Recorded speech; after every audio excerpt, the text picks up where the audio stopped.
அறிவியல் சிந்தனைக்குள் சீரீஸ்ல நம்ம இன்னைக்கு பார்க்கக்கூடிய கொஸ்டின், ஜேம்ஸ் சாட்விக் கண்டுபிடித்த துகள். James Chadwick discovered the particle. இதனுடைய ஆப்ஷன் பாருங்க, எலக்ட்ரான், புரோட்டான், நியூட்ரான், பாசிட்ரான் அப்படின்னு கொடுத்திருக்காங்க. இதனுடைய ஆன்சர் ஆப்ஷன் சி, நியூட்ரான். இந்த கொஸ்டின் சார்ந்த சில தகவல்களை நம்ம இப்ப பார்க்கலாம். ஃபர்ஸ்ட் ஒன், அதனுடைய பார்ட்டிகல் கொடுத்திருக்கோம், எலக்ட்ரான், புரோட்டான், நியூட்ரான். ஒரு அணுவினுடைய அடிப்படையான துகள்கள் அப்படின்றது எலக்ட்ரான், புரோட்டான், நியூட்ரான்.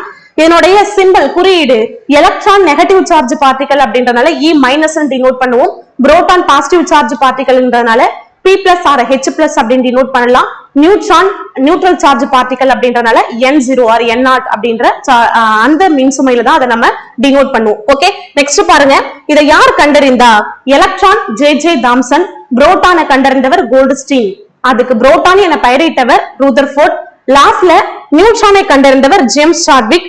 இந்த கொஸ்டின் தான் நம்ம இப்ப பார்த்திருப்போம். அப்ப நியூட்ரானை கண்டறிந்தவர் ஜேம்ஸ் சாட்விக்.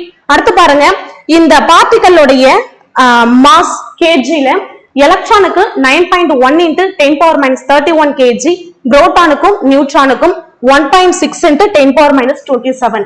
அதே போல பாருங்க, மாஸ் கிராம்ல பாக்குறோம்.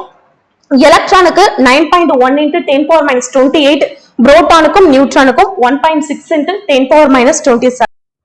நெக்ஸ்ட் பாருங்க, இந்த பார்ட்டிகலோடைய அலகு பாருங்க, எலக்ட்ரான் நெகட்டிவ் சார்ஜ்ன்றனால -1, proton positive charge +1, neutron neutral charge 0. அடுத்து இதனுடைய கூலும் பாருங்க, எலக்ட்ரான் நெகட்டிவ் சார்ஜ்ன்றனால -1.6 into 10 power minus 10. இதுவே புரோட்டான் பாசிட்டிவ் சார்ஜ்ன்றனால 1.6 into 10 power minus 10. ஓகே, அடுத்து பாருங்க, இதனுடைய லொகேஷன் எங்க இது லொகேட் ஆயிருக்கு அப்படின்னு.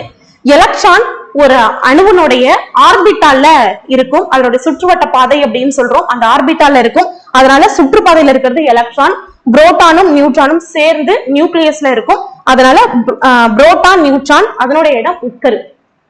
கடைசி பாருங்க, இதனுடைய மாச AMU சொல்லலாம். AMU அப்படிங்கிறது அட்டாமிக் மாஸ் யூனிட், அணுநிறை அலகு அப்படின்னு சொல்லுவோம். அந்த அணுநிறை அலகுல புரோட்டானுடைய மாசு 1, AMU நியூட்ரானுடைய மாசும் 1 தான். AMU புரோட்டானுடைய நிறைக்கும் எலக்ட்ரான் நிறைக்கும் இருக்கக்கூடிய மாஸ் ரேஷியோ தான் 1:1/1837 அப்படின்னு சொல்லக்கூடியது. அப்ப புரோட்டானுக்கு 1 வரணும், எலக்ட்ரானுக்கு 1/1837 அப்படின்றது வரணும். ஓகே.